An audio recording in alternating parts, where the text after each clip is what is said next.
10장 40절 말씀.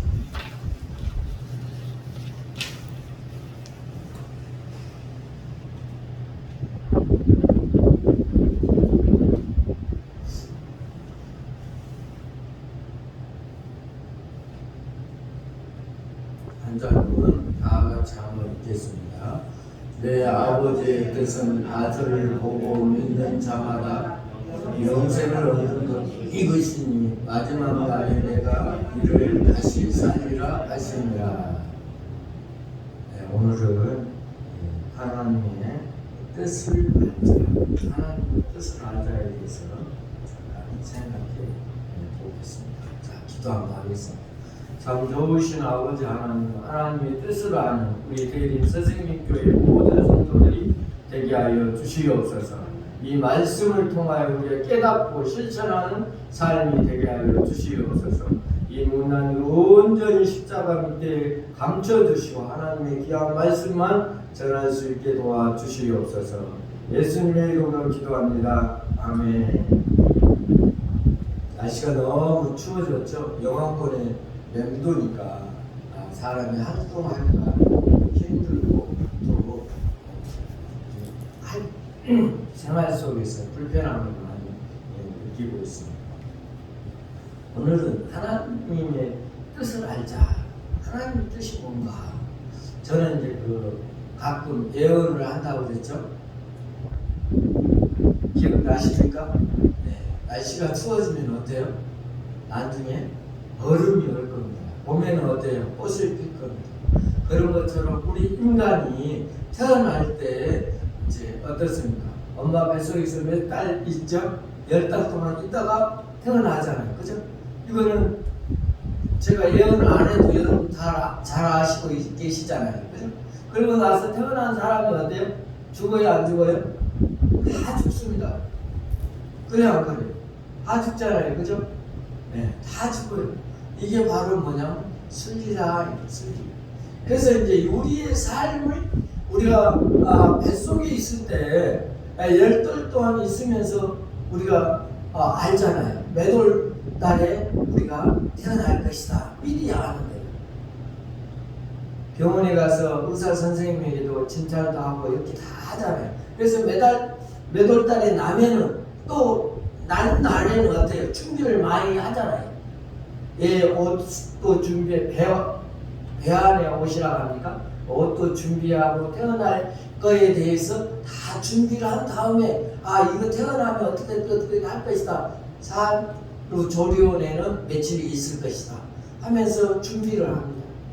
우리도 하나님의 뜻을 알아야 우리가 준비를 할 거 아닙니까? 그죠? 그 준비한 과정이 어떠냐? 알아가는 과정이다.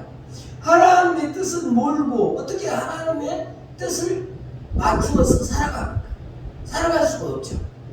우리 인간은 누구나 다 어쩐다고 그랬어요? 죽는다고 그랬잖아요. 대통령이라고 안 죽습니까? 목사라고 안 죽을까요? 모든 인간은 다 죽습니다. 그러면 죽음에 대해서 어때? 준비를 해야 된다. 사람이 태어나면 한 번 죽는 것은 정한 것이다. 이렇게 이야기해 주고 있습니다.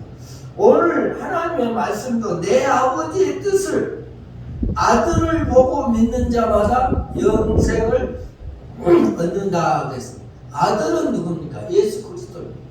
성경은 구약은 오실 예수님에 대해서, 신약은 오신 예수님에 대해서 기록한 책이 바로 성경책이다. 성경을 통해서 하나님의 뜻을 알아가는 저와 여러분이 되어야 되겠습니다. 하나님의 뜻은 이 땅에 하나님의 나라를 이루어가는 것을 하나님의 뜻입니다. 예수를 믿고 구원받는 백성이 날마다 확대해 나가는 것이 하나님의 뜻이다. 그 때문에 하나님께서는 먼저 우리에게 구원을 받게 한 다음에 우리가 구원받는 사람들을 구원받는 사람으로서 구원 못 받는 사람들은 우리가 구원받게 한 것이 하나님의 뜻이라는 거예요. 우리가 물질을 주는 것도 지혜를 주는 것도 시간을 주는 것도 다 생명을 구원하기 위해서, 믿지 않는 사람들 생명을 구원하기 위해서 우리에게 시간도 물질도 지혜도 주셨다는 것입니다. 바울 사도는 어떻게 이야기했냐? 나는 내 종족인 형제를 위하여 내 자신을 저주를 받아 그리스도를 믿게 만드는 것이 참으로 귀한 일이다. 이렇게 이야기해 주고 있습니다. 로마서 9장 2절 말씀에 하나님의 은혜의 복음을 증거하는 일이 마치려 하면 나는 생명을 조금 더 귀한 것으로 여기지 아니하노라. 이렇게 이야기합니다. 바울 사도도 하나님의 귀한 말씀을 전하기 위해서 아시아로 유럽으로 여러 나라로 세계 전도 여행을 몇 번이나 했습니까? 3번이나 했습니다. 죽을 고비를 몇 번이나 어땠어요? 넘겼습니다. 우리는 여러분은 복음 사역을 위해서 얼마나 수고하고 헌신하는 삶을 살아가고 있습니까? 하나님의 뜻을 바로 알고 효과적으로 봉사하는 데 있어서 몇 가지 우리가 알아야 할 것이 있습니다. 첫 번째는 거듭나지 않고는 하나님의 뜻을 알 수가 없는 것입니다. 신령한 일은 신령한 것으로 분별하고 육에 속한 사람은 하나님의 뜻을 분별하지 못하는 것입니다. 고린도전서 2장 13절부터 14절 누가 한번 읽어주실래요? 성경을 통해서 우리가 한번 알아보겠습니다. 고린도전서 2장 13절부터 14절. 우리가 이것을 말하거니와 사람의 지혜가 가르친 말로 아니하고 오직 성령께서 가르치신 것으로 하니 영적인 일을 영적인 것으로 분별하느니라. 육에 속한 사람은 하나님의 성령의 일들을 받지 아니하나니 이는 그것들을 그에게로 어리석게 보이므로 또 그는 그것들을 알 수도 없나니 그러한 일을 영적으로 분별되기 때문이라. 영적인 사람은 영적인 일을 알 수 있어요. 육적인 사람은 육적인 일을 할 수 있다는 것입니다. 우리는 여러분, 나와 저와 여러분은 영적인 사람입니다. 하나님에 속한 사람이에요. 하나님의 자녀라는 것입니다. 그러므로 우리는 성경을 통해서 영적인 일을 알 수가 있다는 것입니다. 거듭났다는 것은 뭐냐면 하나님이 나라 안에 들어왔다는 거예요. 예수 그리스도 안에 들어왔다는 거예요.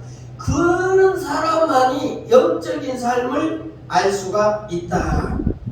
두 번째는 뭐냐면 헌신하지 않고는 하나님의 뜻을 알 수가 없는 것입니다. 우리는 우리가 주님을 위해서 무엇을 드리고 희생하고 죄송합니다. 목이 확 잠겨서 모든 일을 하는 것을 헌신이라고 생각합니다. 그러나 우리가 주님을 위해서 희생하는 것이 아니라 주님께서는 2000년 전에 우리를 위해 희생하시고 생명을 주신 사실을 우리가 알아야 됩니다. 주님은 우리의 제물이 되어 주신다. 히브리서 10장 8절에서 10절에 이야기해 주고 있는 것입니다. 우리는 하나님의 나라를 위해서 헌신하며 수고할 줄 아는 사람이 되어야 됩니다.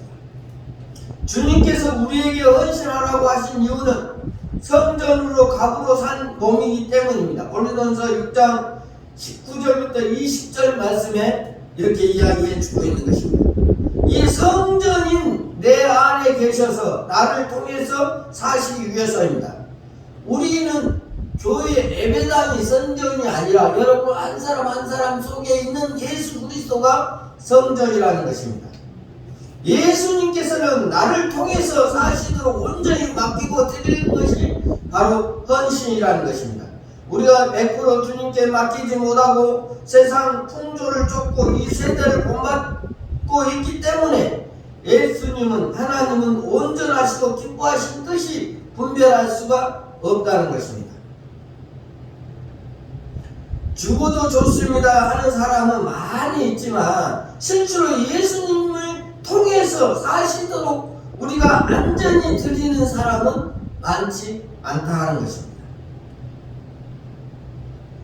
무엇을 하기 위해서 헌신하는 사람은 많지만 주님 나를 통해서 하시는 헌신의 사람은 드물다 하는 것입니다. 건물을 치자는 잘하지만 내 마음속에 성전인 예수 그리스도를 지저분하게 만드는 사람들도 많이 있다는 것입니다. 우리는 예수님이 나를 통해서 사시도록 절대 헌신할 때 그분의 나를 당신의 뜻대로 인도하여 주시옵소서, 이런 마음으로 살아가는 저와 여러분이 되어야 되겠습니다. 이 하나님의 뜻은 또 환경을 통해서도 하나님의 뜻을 알 수가 있습니다. 바울이 아시아에서 복음을 전하지 못하도록 성령이 막으셨습니다. 비두니아로 가고자 애썼으나 성령이 허락지 않았습니다. 환경 중에 한상 중에 마게도냐에서 오라고 했습니다. 그를 처마에 그곳으로 가게 됐습니다. 모든 문을 닫고 한 문만 열어놓았던 것입니다. 그 문을 닫을 사람은 없습니다. 우리는 환경에 얽매이지 않고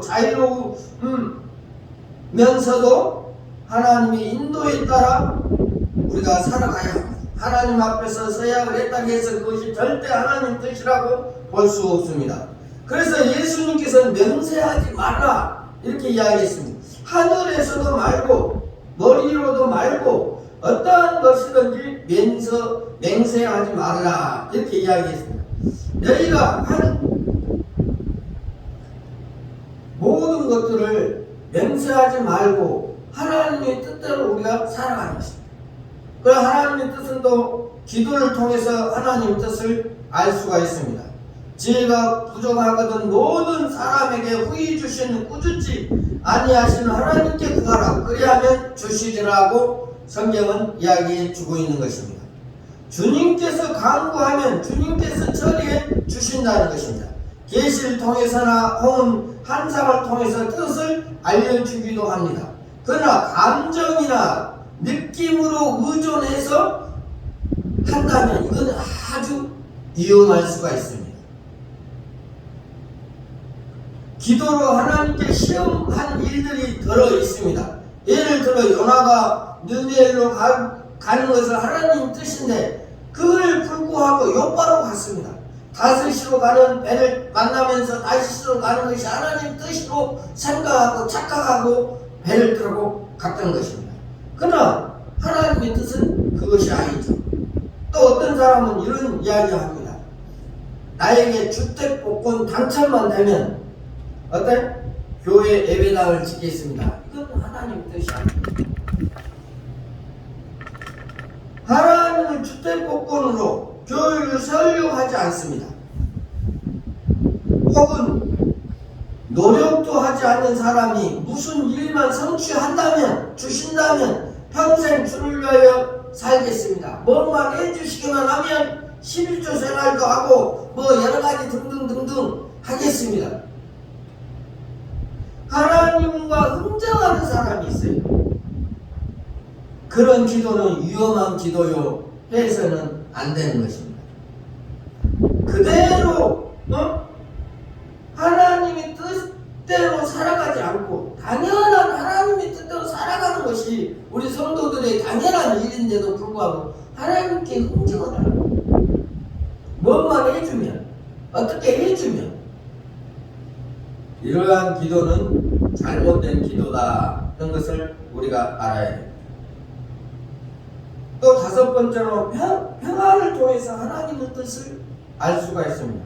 느낌으로 단 한 가지 알 수 있는 것은 평안한 마음으로 하나님의 뜻을 아는 일입니다. 목자가 따르는 양은 불안해할 필요가 없습니다. 요한복음 14장 27절의 이야기 이 말씀입니다. 또한 어머니의 품속에 있는 어린아이는 세상 풍파에 대해서 아랑곳 없이 편안하게 잠을 잘 수가 있는 것입니다. 우리가 누구 안에 있을 때?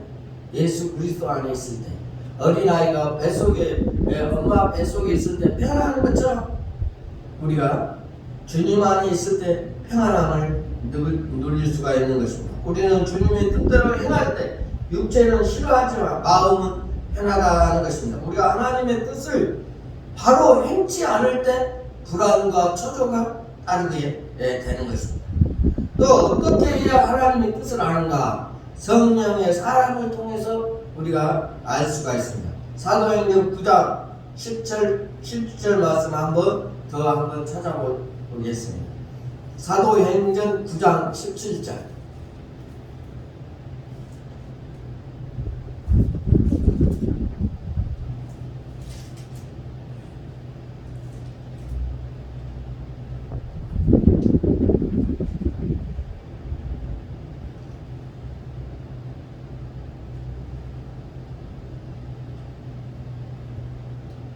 아나니아가 떠나 그 집에 들어가서 그에게 안수하여 이르되 형제 사울아 주 곧 내가 오는 길에서 나타나셨던 예수께서 나를 부르어 너로 다시 보게 하시고 성령으로 충만하게 하신다 하니. 네. 아나니아가 누구를 기도했습니까? 사울을 기도했습니다. 담에석으로 오는 도중에 누구를 만났어요? 예수님 만났죠, 사울이. 그래서 누구의 아나니아의 기도를 통해서 눈꺼풀이 벗겨지고 음식을 먹게 되고 성령이 그에게 들어갔던 것입니다. 우리는 성령의 사람을 통해서 하나님의 뜻을 알 수가 있다는 것입니다. 성령의 사람은 뭡니까? 어떤 사람을 이야기하죠? 주님 안에서 생활하는 사람, 말씀대로 살아가려고 노력하는 사람. 우리가 생활하면서 보면 저 사람은 진짜 예수 믿어도 그냥 교회만 왔다 갔다 하는 게 아니고 하나님 말씀대로 살려고 노력하는 사람이구나, 느끼는 사람이 있죠. 성령의 사람을 통해서 우리가 하나님의 뜻을 알 수가 있다는 것입니다. 중요한 것은 하나님의 말씀, 일곱째로는 하나님의 말씀을 통해서 우리가 하나님의 뜻을 알 수가 있습니다. 하나님의 말씀으로 우리를 인도하시는 것이 너무나 당연합니다. 하나님의 뜻은 기도하는 사람으로, 환경으로, 평안함으로 알려주지만 한 가지 알아야 할 것은 절대적으로 하나님의 말씀에 상반돼서 인도하시지는 않는다는 것입니다. 만약 성경에 없는 말씀을 인도한다면 그건 가짜이요 이단인 것입니다. 성경을 통해서만이, 성경 말씀 안에서만이 우리가 하나님의 뜻을 알 수가 있는 것입니다. 성경 속에서는 우리가 하나님의 뜻을 잘 알고 구원 얻고 하나님의 자녀로서 살아갈 모든 자원이 다 어디에 들어있습니까? 성경에 들어있는 것입니다. 성경, 우리가 구원 얻는데 부족함이 없는 책입니다. 모든 성경은 하나님의 감동으로 된 것으로 교훈과 책망과 바르게 함과 의로 교육하기에 유익하니 이는 하나님의 사람으로 온전케 하며 모든 일을 행하기에 온전케 하느니라. 디모데후서 3장 16절부터 17절에 이야기해 주었습니다. 성경을 많이 알고 있는 사람이 성경의 조명을 통해 즉시 하나님 뜻을 알려줄 수가 있습니다. 때문에 성경을 많이 알고 있는 사람이 훌륭한 선생님이 될 수가 있다는 것입니다. 우리가 성경을 그래서 매일매일 읽고 묵도하고 그 묵상하면서 하나님의 뜻을 알아가야 된다는 것입니다. 우리가 하루에 3끼의 밥을 먹듯이 하나님의 귀한 말씀 매일매일 성경을 읽고 그 말씀대로 묵상하고 살아가는 저와 여러분이 되어야 되겠습니다. 그러므로 우리는 또 8번째로 믿음으로 하나님을 알 수가 있습니다. 하나님께서는 독생자를 주기까지 우리를 사랑하셨습니다. 그 만유에 주께서 그 손으로 아무도 우리를 빼앗을 자가 없다고 하였습니다. 우리를 바른 길로 항상 인도하시는 선한 목자가 바로 예수 그리스도입니다. 우리에게 모든 것을 주시기를 기뻐하시는 아버지 하나님이십니다. 우리를 비인격적으로 대우하지 않으시고 또한 로봇으로도 만드시 않으신 것입니다. 어떤 일을 우리를 선택의 자유를 맡기시는 일이 많이 있습니다. 이런 경우는 우리는 믿음으로 한 길을 선택하고 그것을 하나님의 뜻으로 알고 감사하고 충성하고 다 하는 것입니다. 현재 그 길이 하나님과 역경이 할지라도 후회하고 원망할 필요가 없는 것입니다. 그것이 하나님의 뜻이고 아니어서가 아니라 합당한 도구로 만들기 위해서 시련을 주는 것입니다. 여러분 삶 속에 시련이 있다고 해서 어려움이 닥친다고 해서 그것이 하나님 뜻이 아니다 이렇게 생각할 필요는 없습니다. 그 훈련 과정을 통해서 역사하는 것입니다. 여러분 운동선수가 훈련이 없이 1등이 될 수가 없습니다. 그 피나는 훈련으로 인해서 마지막에 영광을 나타납니다. 하나님께서 여러분들 훈련시킬 때 어렵고 힘들고 고통 속에 있을 때도 있습니다. 그러나 그 훈련을 잘 견디고 그 훈련을 잘 이겨낼 때 하나님의 영광이 나타나는 것입니다.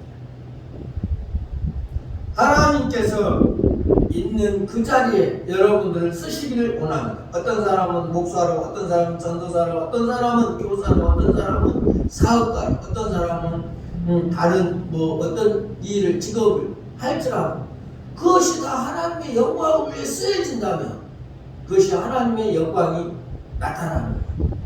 어느 도시에 청소하는 청소부 아저씨가 나는 왜 이렇게 사는가 이렇게 한탄하며 살아가는 사람이 있었다고 합니다. 근데 어느 귀한 분이 연설을 할 때 여러분 이 도시가 깨끗한 이유가 무엇 때문입니까? 사람들이 말을 못하고 있을 때 그 귀한 분이 이야기한 여러분을 위해서 수고하고 헌신하는 그 청소하시는 아저씨들 덕에 이 도시가 깨끗하고 살아가는데 얼마나 편리합니까? 그분들을 위해서 박수를 쳐야 됩니다 하고 외쳤다고 합니다. 여러분 내가 서 있는 이 자리가 최선을 다하는 길입니다. 어떤 사람이든 간에 내가 무슨 직업을 있든가 목사나 교사나 대통령이나 정치인이나 할 것 없이 자기의 있는 자리에서 충성을 다하는 것이 하나님의 뜻을 알고 하나님의 뜻대로 살아가십니다. 우리의 할 일은 주님이 따르는 일이고 주님의 할 일은 나를 업으로 만드는 일입니다. 나를 따르라 그리하면 사람의 낳는 어부가 되리라 꼭 베드로에게 이야기해 주고 있습니다. 요한복음 15장 4절 말씀은 내 안에 거하라 그리하면 많은 열매를 맺으리라고 했습니다. 성경 한 구절만 더 찾아볼까요? 요한복음 15장 4절 말씀.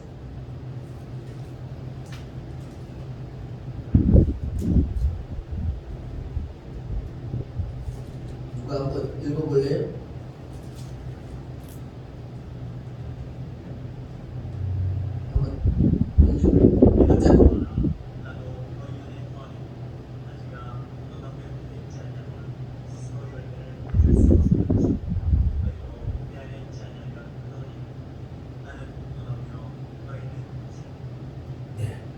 내 안에 거하라. 누구 안에? 주님 안에. 주님 안에 거할 때 하나님의 열매를 맺을 수가 있다는 것입니다. 우리의 삶도 예수님의 우리의 마음도 주님 안에 있을 때 열매를 맺는 것입니다. 하나님의 뜻을 알 수 있는 것은 늘 하나님의 말씀을 묵상하고 그 묵상한 그 말씀을 토대로 살아가는 것이 하나님의 말씀 안에서 살아가는 것입니다. 우리가 주님을 알아갈 수 있는 것은 말씀을 통해서 기도를 통해서 여러분이 하나님을 알아가는 대린 새생명교회 모든 성도들이 되시기를 바랍니다. 기도하겠습니다. 하나님 아버지, 오늘 하나님을 알아가는 삶을 대해서 잠깐 생각해 보았습니다. 하나님을 알아가는 것은 성경을 통해서, 기도를 통해서, 평안함을 통해서 여러 가지 모양이 있지만 우리가